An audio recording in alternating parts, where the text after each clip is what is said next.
Okay, good evening to all of you. Magandang gabi sa lahat. And to those who are in Italy, like Father Andrew, buonasera a tutti voi. Buonasera. This evening, we are many inside the big room of the Zoom. And there are also those who are following directly via the New City FB page live, also other FB pages. Welcome to each one of you to this fourth edition of New City Kumustahan. Perhaps just a short background about the New City Kumustahan. We started doing this online conversation at the start of the lockdown. It is an online space to get connected with all the New City friends here and abroad.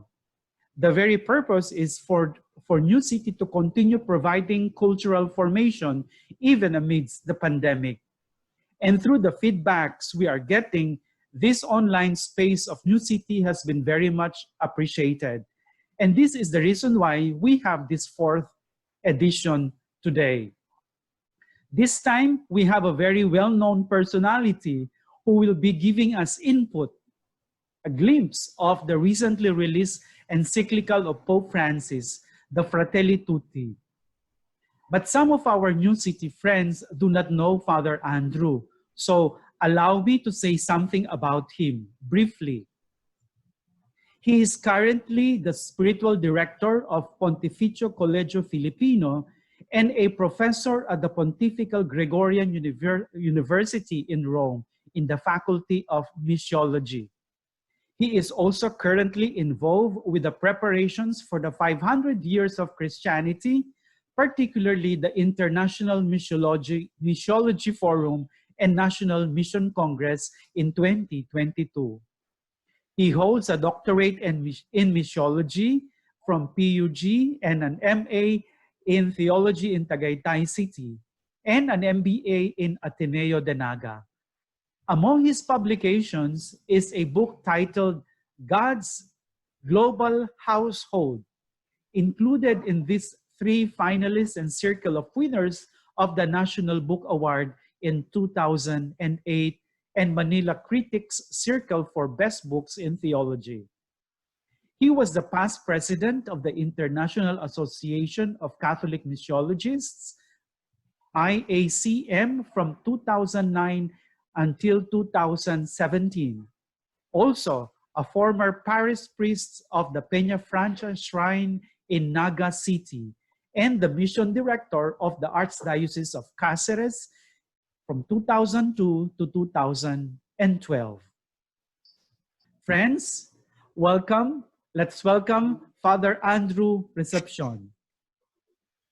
So thank you, Rome, for this wonderful opportunity to see all of you, to be one with all of you, and also for the opportunity to share something on the third encyclical of Pope Francis, Fratelli Tutti.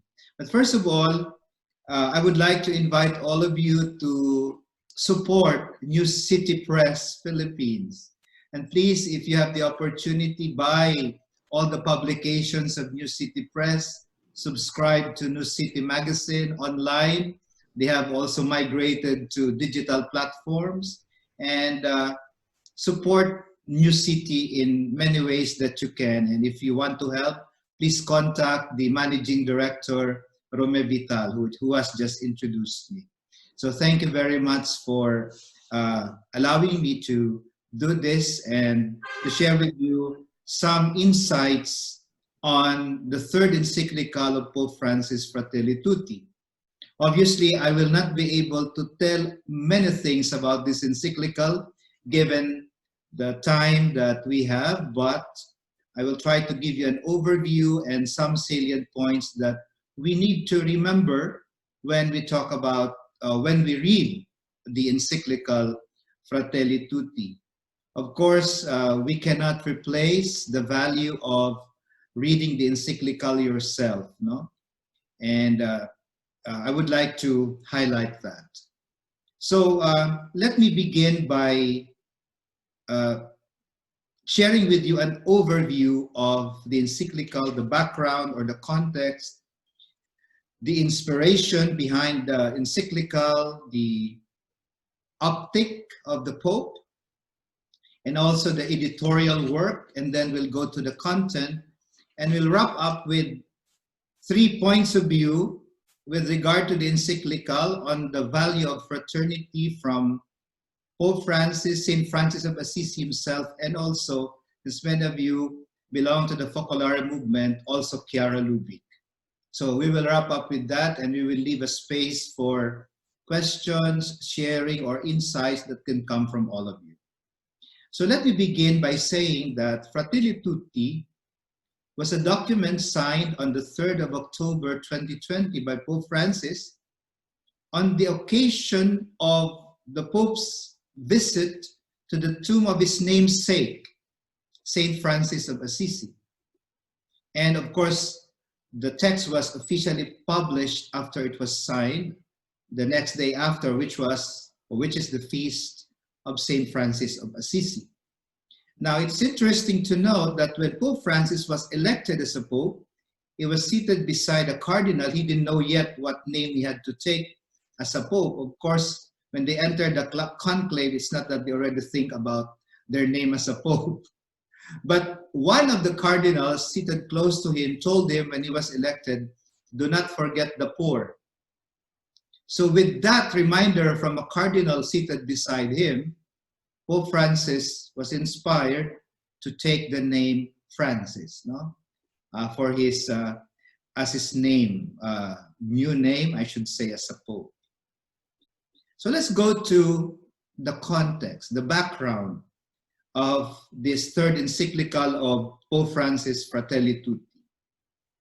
It's important to highlight that the title itself was actually very controversial, Fratelli Tutti. And many groups, including a priest, criticized the Pope for using the title Fratelli Tutti. And some women groups also, because they were saying that the title is not inclusive. In English, brothers all is not an inclusive language. But we have to understand that Pope Francis did not want to change the actual expression of Saint Francis of Assisi himself, because this title is taken from the Ammonizioni, or the admonitions of Saint Francis. And let me read to you the Italian text so you will understand Fratelli Tutti, though some people said that Saint Francis of Assisi used the Latin text in his admonition. So it says here, and I quote from the 6th book of the admonitions, number 1, "Guardiamo con attenzione, fratelli tutti, il buon pastore che per salvare le sue pecore sostenne la passione della croce." So here there is that expression, fratelli tutti, and Pope Francis did not want to change that because it's something historical and it is rooted in the very writings of Saint Francis himself. So, well, the exact English translation is, "Let all of us, brothers, look to the good shepherd who suffered the passion of the cross to save his sheep."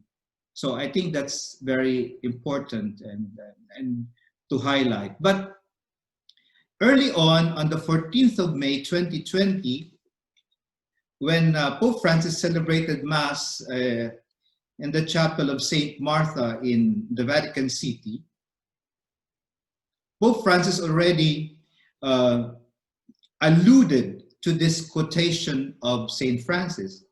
And I read part of his homily.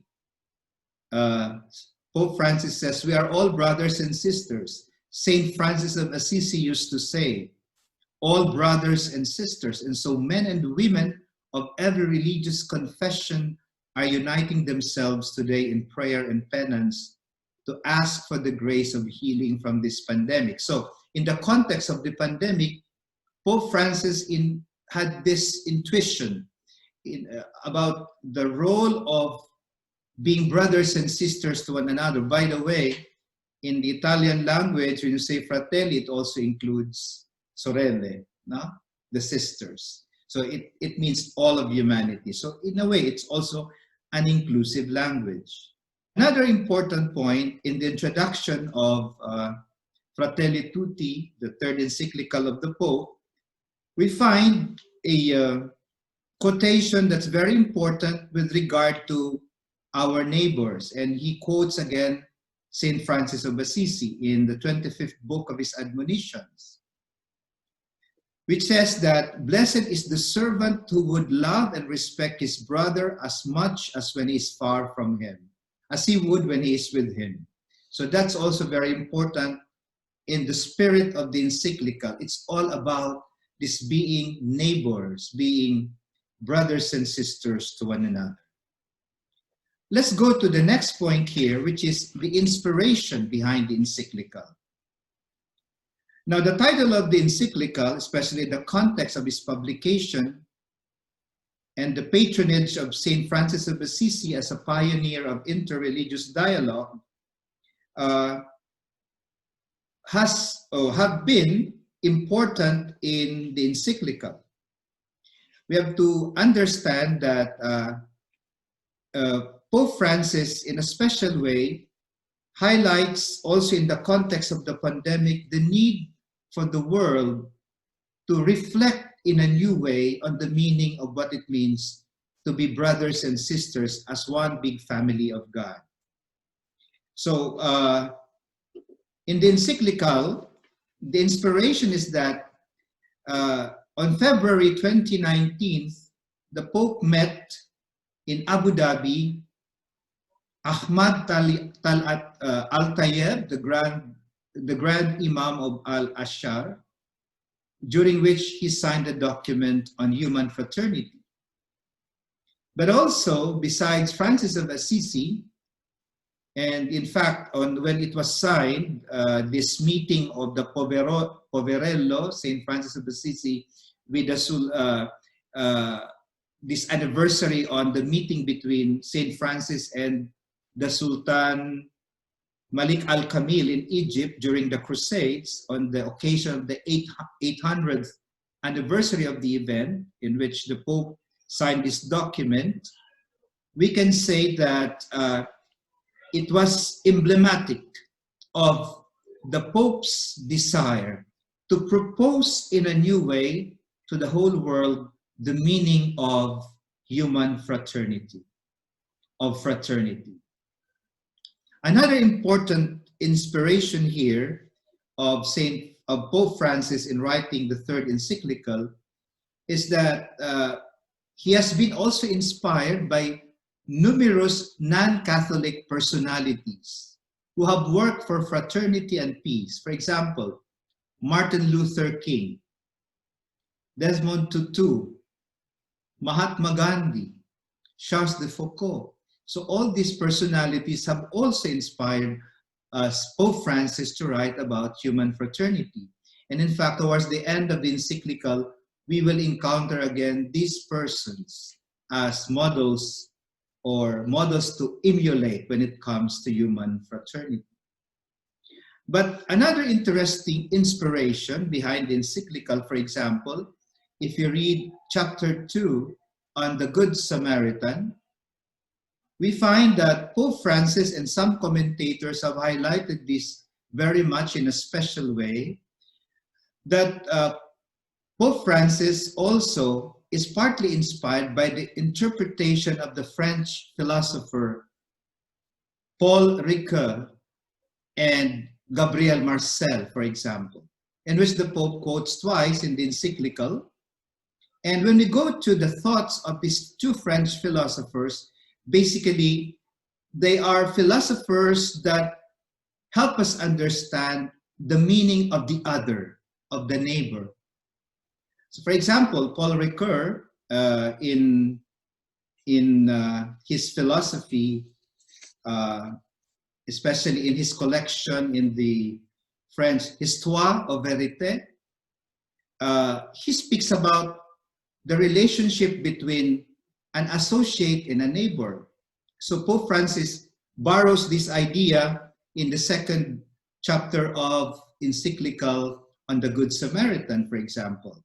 Because as he analyzes or does an exegesis of the Good Samaritan in the 2nd chapter, Pope Francis relates it to Paul Ricoeur's idea that when we encounter the other, we either encounter the other because of his or her function or her role in society, or we encounter the other because he or she is our neighbor.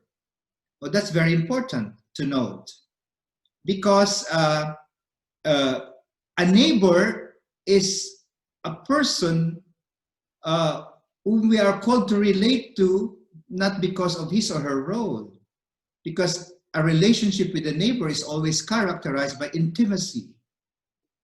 For example, our parents, our family, our friends. So therefore, it is characterized by our personal relationship. So that's very important in the understanding of the other and the neighbor. Gabriel Marcel, for example, that partly also inspired Pope Francis, is a French philosopher who highlights that we cannot objectify our neighbor. Every neighbor is always subject to be loved, no? Because like technology that dehumanizes, we cannot take our neighbor as an object, but always as an experience of a subject that has to be loved. So that, I think, is very important also as an inspiration to the encyclical. Now, let's proceed to the lens. How do we read the encyclical from the point of view, the framework of Pope Francis? Or we call it the interpretative framework or the reading lens that we use to read Pope Francis. I should say that reading the encyclical, the 3rd encyclical, gives us the idea that there is a continuity of the vision of Pope Francis when it comes to the missionary church. Some commentators are saying that this could be the last encyclical of Pope Francis because it completes the picture. There is what we call the triptych, no? The 3 panels. His first encyclical at the beginning of his papacy in 2013 is called Lumen Fidei, the Light of Faith. It was written during the Year of Faith that continued the work of Benedict XVI, but Pope Francis added his own reflection to what faith is all about. But that, in a special way, was also highlighted by Evangelii Gaudium. No? It is not an encyclical, but it is the longest writing of Pope Francis, encyclical in 2013, which in a way deals with our relationship with God, with the Creator. So the first panel of the encyclical is our relationship with God. Now, it was followed in 2015 by Laudato Si, or the care for our common home, and according to commentators, it is our relationship with creation. So with the Creator, with creation, and now in 2020, Pope Francis releases his 3rd encyclical, Fratelli Tutti, which reflects on our relationship with creatures. So 3 panels, if we want to call it that way, a triptych of the first panel with Creator, the second panel with creation, and now this encyclical with creatures, with our fellow human beings. So this is an optic by which we find the continuity of the thought of Pope Francis. But also, we have to highlight that Pope Francis is only one, I think the only Pope, who in his encyclicals has quoted Episcopal conferences. No? For example, he quoted the Episcopal Conference of the United States of America. Also in other instances, he quoted the Episcopal Conference of India and many others. So it's also very important to take note of that as an optic for reading the encyclical. So Pope Francis would like to be in conversation, not only with the past popes, but also with the voices from around the world, the other voices of the church. And I should say that also, it's interesting to note that he's also in dialogue with contemporary culture. For example, he quotes a Brazilian musician when it comes to the dance samba, the Brazilian samba.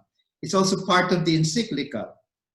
And of course, he quotes the Pope, like Benedict XVI's social encyclical Caritas in Veritate, and obviously quotes from the religious leaders, especially the Grand Imam Al-Tayyib, no? After that experience in Abu Dhabi when he signed, for example, the Declaration on Human Fraternity.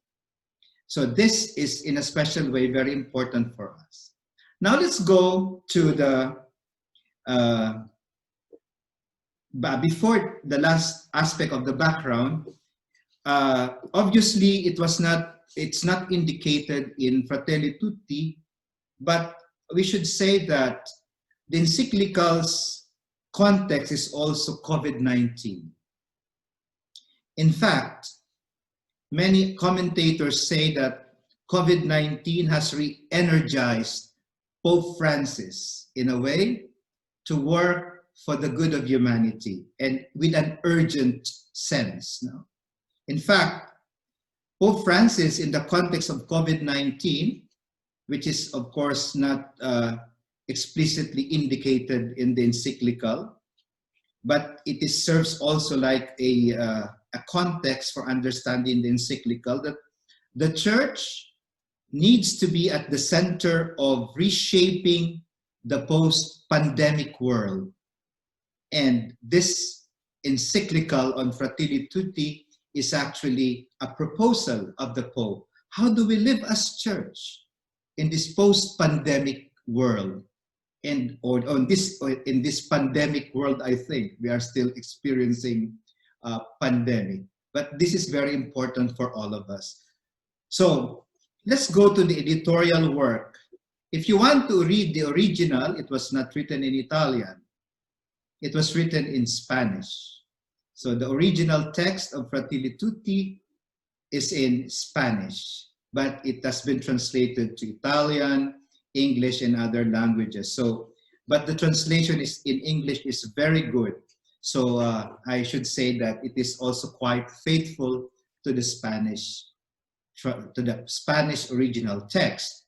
And the work, basically the editorial work, was done by a theologian of Pope Francis when he was still the Archbishop of Buenos Aires, Archbishop Victor Manuel Fernandez, who was part of the work in they call it Istisura, or the piecing to the piece together all the insights and ideas of Pope Francis. So there's a whole team here that helped Pope Francis come up with this encyclical. And of course, he was also assisted by the Dicastery for Promoting Integral Human Development of the Vatican, and of course the Secretariat of State. So this is the first part. Let's go to the second part of our presentation this evening. I hope you can hear me loud and clear. Okay. So let's go to the content of Fratelli Tutti.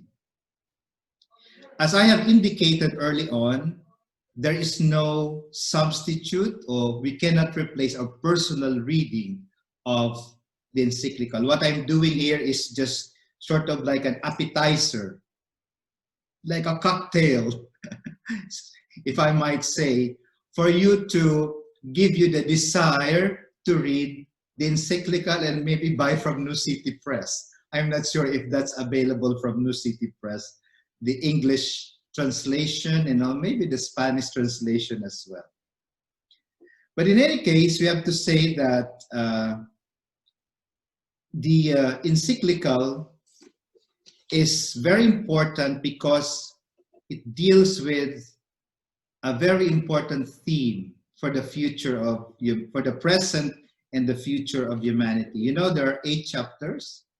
Of course, it is not the longest encyclical of the Pope. It's still, but and not the longest writing, like the Apostolic Exhortation Evangelii Gaudium in 2013 is the longest. But it's quite long enough. You cannot read it in 1 hour. You need some time to be able to digest the text of the encyclical. But let's go right away. What is the heart? What is the core of the encyclical? So I should say that the core of the encyclical is fraternity. The Pope is saying that the world is losing fast its sense of the oneness of the human family with the disappearance of the common good, of dialogue, of solidarity, of genuine concern for the good of the other. And in fact, in 107, number 107 of the encyclical, the Pope says, and I quote, "Only a proper sense of the worth of every person and a recognition of his or her dignity provides an adequate basic principle of social life. Unless this basic principle is upheld, there will be no future either for humanity or for the survival, either for fraternity or for the survival of humanity," unquote. So that's the heart of Fratelli Tutti. Now, the Pope wants us to go back to this basic bond that we have with one another. In fact, on a deeper sense, the Pope says that it's like a horizon, that fraternity comes from our faith. So it is not just a social document.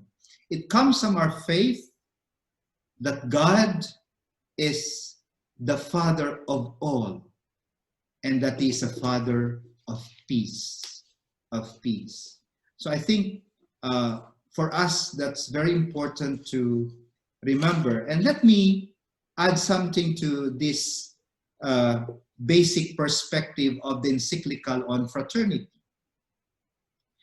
Pope Francis, in a way, is reacting to contemporary experience of modernity, which comes from French Revolution: liberty, equality, and fraternity. Liberté, égalité, et fraternité, no? And it's interesting to note that in the mind of Pope Francis, the Western world is obsessed with the first 2 elements, which is liberty and equality. But it has been ignoring and downgrading the third, which is fraternity. Because in the mind of Pope Francis, without fraternity, liberty descends into permissiveness and avarice, a license for the powerful to possess and to exploit without fraternity. Also, Pope Francis powerfully says that without fraternity, in the whole encyclical, equality is reduced to a law of abstraction with endless squabbles over identity and a constant temptation to uniformity. So I think that's also very important for us. So in this sense, in Pope Francis, we find repeated this appeal that we don't lose sight of fraternity. Yes, we have to uphold freedom, equality, but let's not forget fraternity. But always with the gaze of faith. It's not just a simple reading of reality as it is. Now, let's continue by pointing out the content of Fratelli Tutti. And if we go, there are 8 chapters, as I have indicated. In chapter 1, we find a survey, sort of, a reading of the world today. And we have to go back to Evangelii Gaudium, or the joy of the gospel, in which Pope Francis says, reality comes before ideas. So that's very true when we read the encyclical. The first chapter is like current reality matrix from the point of view of the Pope, what's going on in the world today. And he uses very important images to describe what's going on in the world. For example, this darkness that covers the world. So he uses darkness, light, close, open. No? So these are the images that the Pope used to describe the shifts in the way he looks at the world and its proposal and his proposal towards fraternity. So in chapter 1, for example, the Pope surveys grimly, I should say, grimly surveys a world sliding back into fragmentation, Egoism or radical individualism. And the Pope in the encyclical speaks even of like we become like monads. We are a world unto ourselves. I don't care about the rest outside of me. So this radical individualism and polarization, no? That creates a broader crisis of identity for the whole world. So 3 readings that are important element in contextualizing the direction of the whole text, which is fragmentation, radical individualism, and polarization. Now, we also have to understand that after chapter 1, we can group together chapters 1, 2, and 3. They can be considered as a block in reading chapters 1, 2, and 3 together. So I'm giving you a key probably how to read better the text. So you can put 1, 2, 3 together. And because in the first chapter, the title is Dark Clouds Over Closed World. Dark and close. The second chapter is a reflection on the Good Samaritan, a stranger on the road. And the third chapter is envisioning, engendering an open world, an open world. But if you put them all together, what the Pope is actually telling us here is that there is a pattern of conversion. We need to be converted upon reading this reality. And what is that conversion that the Pope proposes in chapters 1, 2, and 3? That we have to move from fearful, isolated, clinging to our identity or tribe or group to another kind of humanity. And what is that humanity? A humanity with compassion for the needs of all human beings. A humanity with compassion for the needs of all human beings. Human beings with the face of a foreigner, a stranger, an outsider. So, Pope Francis uses these powerful descriptions of our neighbor, foreigner, the migrant, especially in chapter 4, the stranger, the outsider. And we are invited to embrace a new kind of identity in chapters 1, 2, 3. The identity of a compassionate humanity. And that's very important in reading the content of Fratelli Tutti. Let's go to the next block, which is chapters 4, 5, 6. I put them together so you will. So now from this conversion, invitation to conversion, the Pope challenges contemporary modernity by trying to point out what contribution we can give. No, we can do this fruitful contribution to the challenges facing contemporary modernity. For example, the local and the global, the polarization there, the need of a new kind of politics that transcends neoliberalism, the urgent need for a new kind of civic dialogue that can overcome the paralysis of contemporary polarization. So there is this tension here, no? That the Pope wants to bridge, that we find in our world today in chapters 4, 5, 6. Now, also in this 3 chapters from conversion, the Pope proposes a new Christian humanism, or we call integral personalism. Sorry for these technical things, but what the Pope is trying to say here is that Francis believes in an open world, a world that embraces all. That's very important for Christian humanism, this integral personalism. In other words, we do not discard anybody simply because that person is not able to contribute anything to the world. In fact, in the chapter here, like when he talks about the migrants, one of the words, of the key words he uses is integrate. We have to integrate them. We have to facilitate that they are helped, that they become not just a minority, that they are integrated as a regular citizen of any society. So this new Christian humanism in chapters 4, 5, and 6. And Francis believes that we, as an open world that embraces all of humanity, we are called to what we call fraternal gratuitousness. No? That we are grateful that we have a brother, we have a sister. Let us not look at the other as an enemy, as a threat. Obviously, there are many reasons also to believe that kind of perspective. But we have to welcome the stranger. You have to welcome the stranger. And it's interesting to note that Pope Francis doesn't just, do slogans. He proposes very concrete ways to realize this. And in fact, one of the important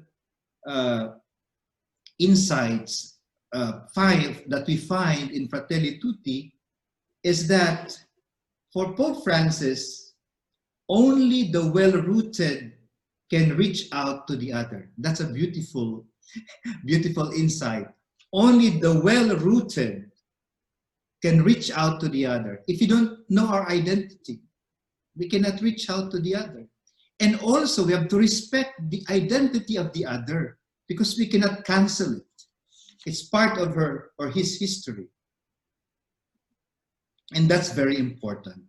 And therefore, Pope Francis, especially in number 149, for example, of the encyclical, highlights that we have to have this healthy love for the other, a good sense of belonging to the bigger family, to the bigger human family. We are all brothers and sisters indeed in one humanity. And obviously, we can talk about chapters 7 and 8 in a special way. Chapter 7 is all about peace, harmony, war, And here, for those who study just war theory, there is something here that's a development in the doctrine of just war. Pope Francis says, quoting St. Augustine, that this particular teaching of the church is not applicable anymore to our contemporary world. Because at one point, Pope Francis was saying, now we are in a war, but on a different front, It's a kind of a war that's going on around the world, but it is not a violent war, but it's a war against the last, the least, and the lost, in a way, of those who cannot participate in the global processes of the world today. Those are marginalized, for example. In fact, he proposes even to the United Nations how they can respond to ending world hunger and so on, ending human trafficking, and proposing a new politics. Because for Pope Francis, new politics means a politics of service. a politics of service. And therefore, it's a politics that is an expression of the Catholic social teaching, which says that, we have to create in our world a civilization of love. So the highest form of charity is politics. So I hope the politicians take that seriously, no? And that's very important. And we go to the last chapter, which is chapter 8. And here, it's a very edifying chapter in a way, because it is a chapter that invites all religions, other faiths, to work together for fraternity and to reject extremism and fundamentalism and to collaborate in freedom for the world. The world faiths can open the eyes of human beings to their shared dignity and worth. So all the faiths of the world can be instruments in opening the eyes of all humanity, that we share the same dignity as human beings and we have the same worth as human beings. So therefore, it is important to remember here that we go back to the concept of the neighbor in fraternity. The Pope says, I just do not have a neighbor. Because who is my neighbor? I just do not have a neighbor. I make myself someone else's neighbor. That's very important as a shift in understanding the Fratelli Tutti the encyclical. I know who my neighbor is, all of us know, but the question is, do I make myself a neighbor to the other? So that's how we build fraternity. I make myself a neighbor to the other. That also is inspired by Paul Ricoeur, for example. So to move out from my comfort zones and to make myself a neighbor. And for Pope Francis, charity creates fraternity. Charity creates fraternity. Because there are many problems in our society, the social realm. But you have to be at the service of the needs of the other. And that can only be done when there is charity. So, to wrap up the content, I should say you should start with chapter 2 as a key, the Good Samaritan, and you can read better chapter 1 and 3. Then chapter 4 uses a very powerful image of the heart. We open our heart to the whole world. And then 5, 6, 7, 8 actually are very concrete proposals of the Pope on how we can create global fraternity. So let me conclude by going to St. Francis of Assisi, to Chiara Lubich, and to Pope Francis. It's quite interesting to note that I get the reflection of Padre Amedeo in a recent discussion we had. And he says that, why did the Pope go to Assisi? Because in Assisi, there is the seed of fraternity, started by St. Francis of Assisi. Now, it's interesting to note that St. Francis of Assisi did not want to call his brothers a community. He didn't want to have a prior, a superior, because he wanted everyone to be brothers. And so the Franciscans did not call themselves a community, they called themselves a fraternity, because they are all brothers. So in other words, even the superior is a brother. No? That's a fundamental insight.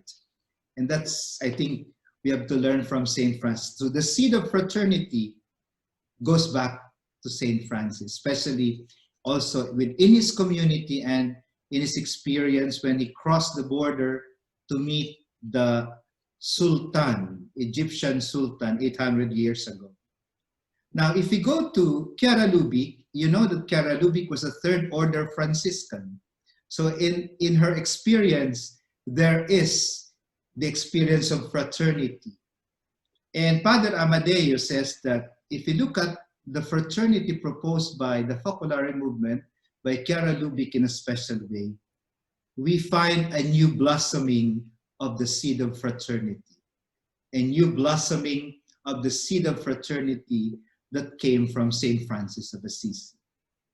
But now, Pope Francis, from St. Francis of Assisi, Chiara Lubich, Pope Francis proposes fraternity as a paradigm of being church in the world today.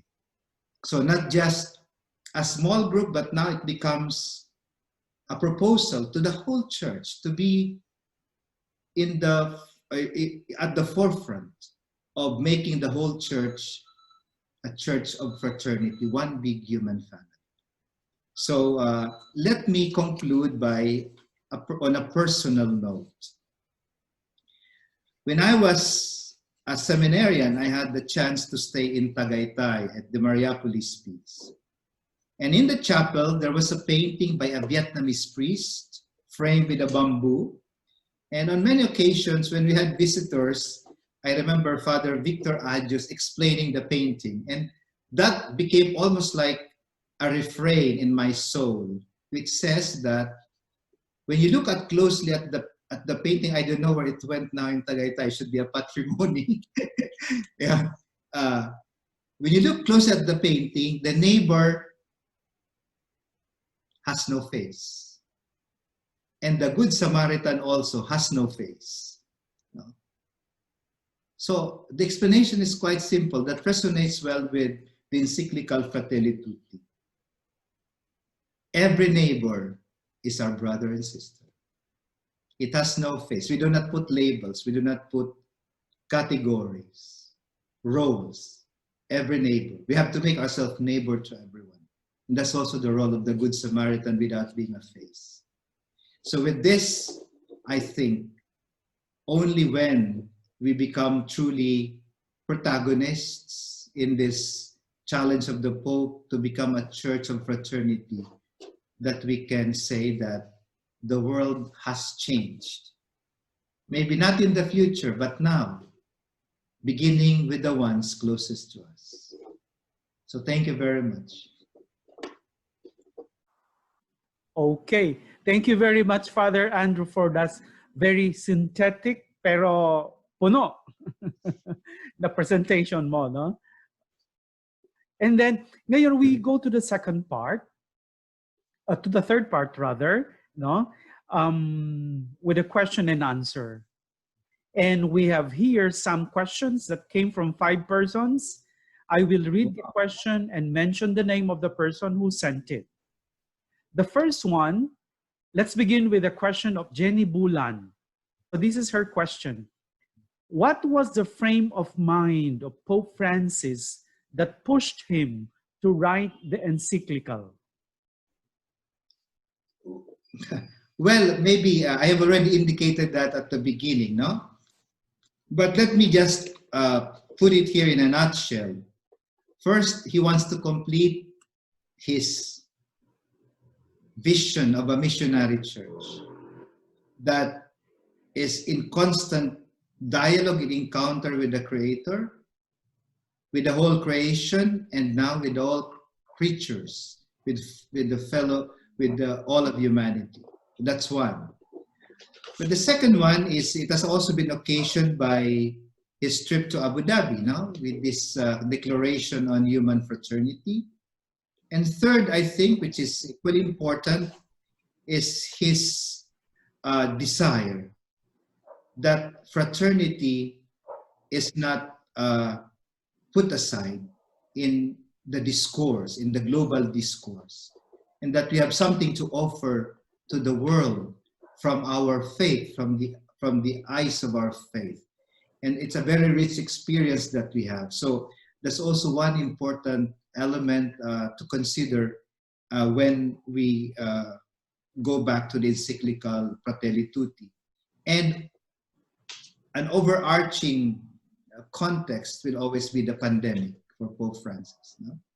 Because I think for him, it is the right time to talk about fraternity in this world where we are still experiencing the pandemic, this global pandemic. Okay, thank you for that, Father Andrew, for making us understand the frame of mind of Pope Francis in writing this encyclical. We shall now go to the second question of a millennial, Gio Francisco.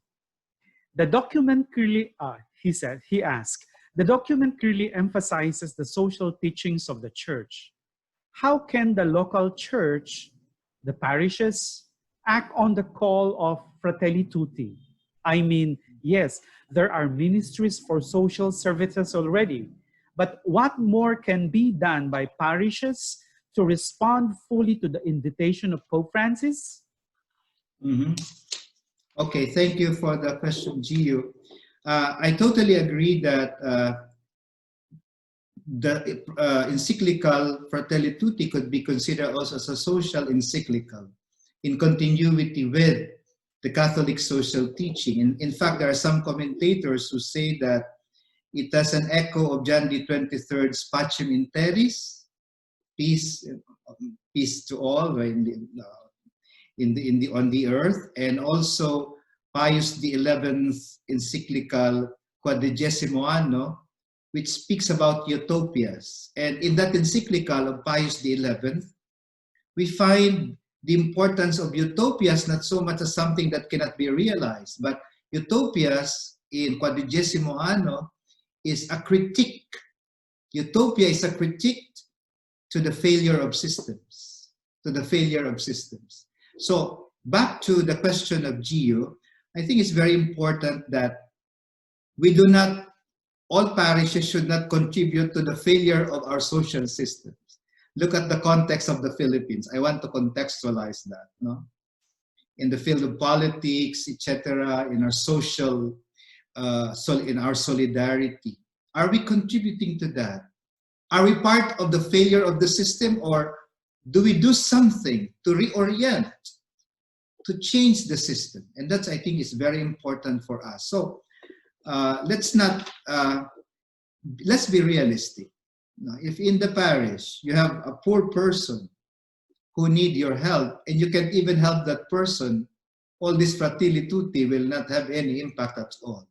So we start with that. But it also, I think, millennials or the new generation, I should say, you have a lot of power in your hands to invite young people, no, to be part of this new mentality, this global consciousness of the value of the other, no, not just ako lang, all myself, all about myself, about my future, but this horizon that I exist with the other and for the other. So that's, I think, is very important as a mindset that we have to cultivate in the formation of young people. And I cannot propose now concrete ways to do it, but I think that's, in a way, what the Pope has in mind with regard to the neighbor. No? Just get that slogan, no? Not that slogan, that invitation of the Pope, that I don't only know my neighbor, no? It's not enough that I know who my neighbor is, that I make myself a neighbor. That's also very important. In whatever situation we are, in the parish, in our workplace, in the community, wherever, no? That I might make myself a neighbor. So that's the invitation of Pope Francis. Thank you, Father Andrew. No? I'm sure Gio is very much satisfied with your answer. Oh, Now we have a question from Robert Samson. yes. What can we do concretely as a community to create a deeper awareness and understanding that we are all interconnected with each other and with God's creation according to Pope's encyclical Fratelli Tutti? Wow, what a question. It's almost like a doctoral dissertation. Yeah, but interconnectedness, I think we go back to the Asian horizon perspective. No? And for us in Asia, harmony is a value. No? And for us to interpret interconnectedness from the Asian point of view, we're talking about harmony. Harmony with God, harmony with one another, harmony with creation. But I have to warn you that harmony doesn't mean absence of conflict, absence of disagreement, absence of, I don't know, of contrary opinions.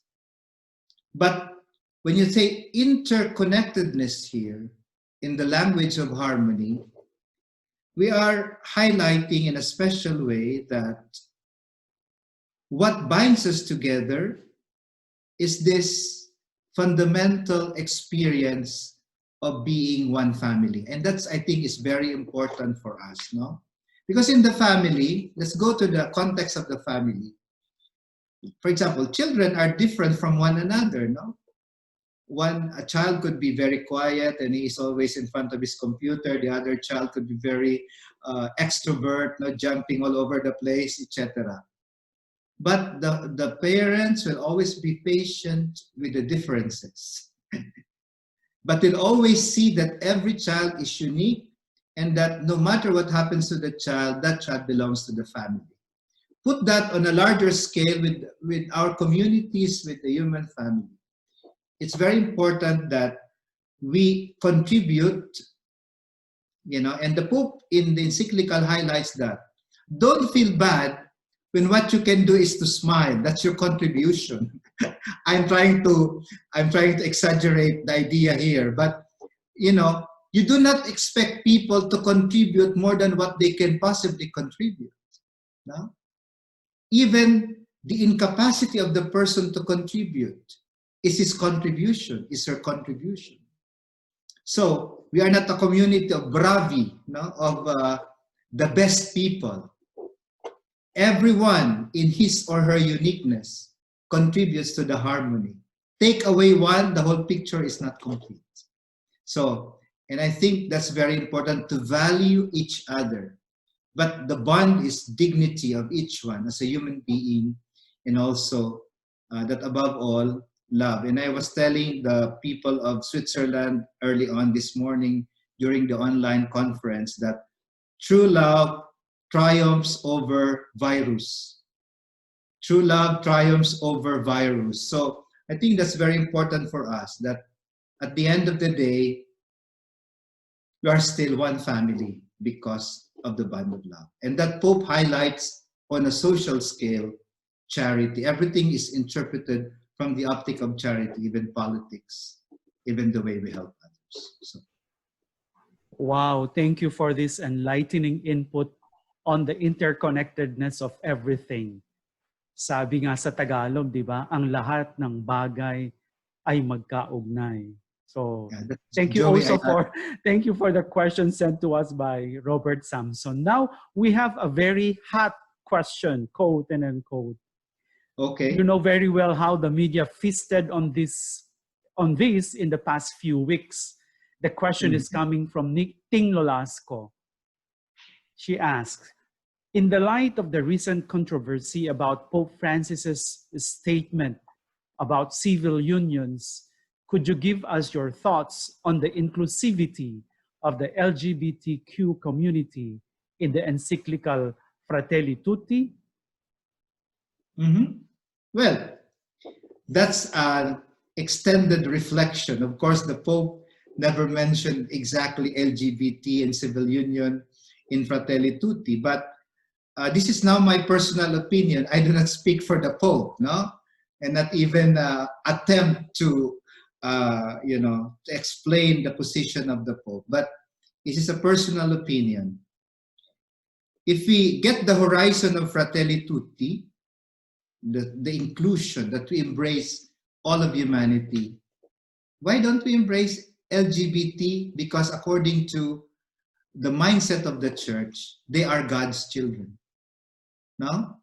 So if they have been baptized, their identity is that they are God's children. We cannot exclude them from the church. So we cannot exclude them from the church. But that's a basic dignity. But it doesn't mean that we will not also tell the truth. Do you follow here? We will not also tell the truth. But the basic disposition for all of us is that, according to Pope Francis, there is the other has the face of the stranger, the different, etc. And for us, more than before, we also have to love all people. And and I think Chiara Lubick her her proposal of the art of loving also applies here in a very special way. But back to that question, back to Fratelli Tutti and this question on the civil union. By the way, I don't want to enter into the debate, but if you read the Spanish text of the interview of the Pope, it is very clear that the Pope is saying that the Catholic Church will always uphold that marriage is only between a man and a woman. Okay, that's very clear in the teaching, and the Pope upholds that. But what he's saying is that, like the rest of humanity, every human being has a right, no? And the dignity of that human being has to be also upheld, basically as a human being. So what the Pope is trying to say is that, as I've said, I'm not speaking for the Pope, but I'm trying to put all these streams of thoughts together. What he's trying to say is that as a community, you have to protect also these people who are often marginalized in our society. And if they're brothers and sisters to us, we also have to love them just the same. And that means also to protect them from being marginalized and to give them security also in our society. But it doesn't mean endorsing same-sex marriage. You follow? So if in an existing state, there's already a civil union agreement, we cannot how do you call that? We cannot do away with that. We have to help people find their place in society. That they do not become a minority in a way, that they are not simply marginalized. From a pastoral point of view, I should say that as priests, we also minister to all peoples, including them, including these people. No? And from a missiological point of view, you have to reach out to everyone. No? If we are a church in Oshita, we are an outgoing church. We are a church that reaches out. Even these people, we need to reach out. And I tell you, what a beautiful, there's such a beautiful experience also being with them. No? And you know that there is now a group in Manila and all over the Philippines and the world called Courage, and they help people with homosexual orientation live a faith that is really genuine and a living faith, and slowly they live a life that's really a life also faithful to the teaching of the church. So, you know, we have to have this perspective, no, and this heart that's open to all. That's, I think, what I would like to say.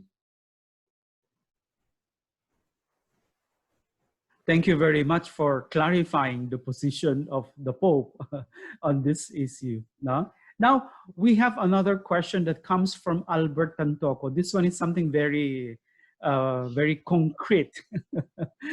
I have to read, he says, I have to read the encyclical, but have read, okay, listen and watch summaries and commentaries of Fratelli Tutti.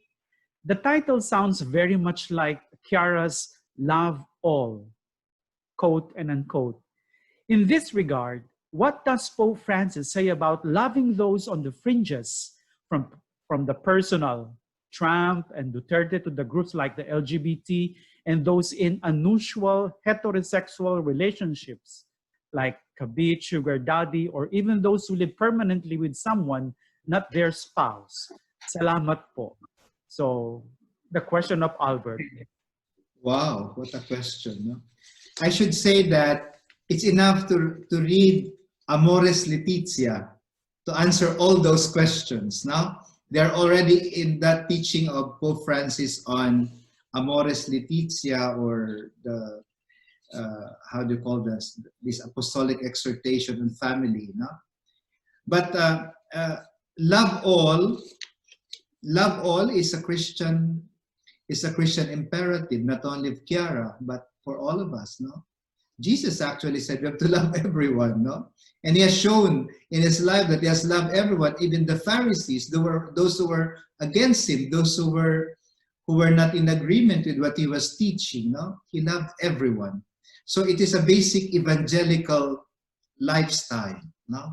A way of life that we have to embrace to love all. So regardless of who the person is, and for us, another perspective from a mystical language, I should say, is that Jesus is present in the other person, no? So therefore, for us, it is not just a wishful thinking that, you know, Jesus is in the other person. Jesus himself says that in the Gospel of Matthew, in the scene of the Last Judgment. No? Whatever you do to the least of my brothers, you do to me. To me, Jesus identifies himself with the other.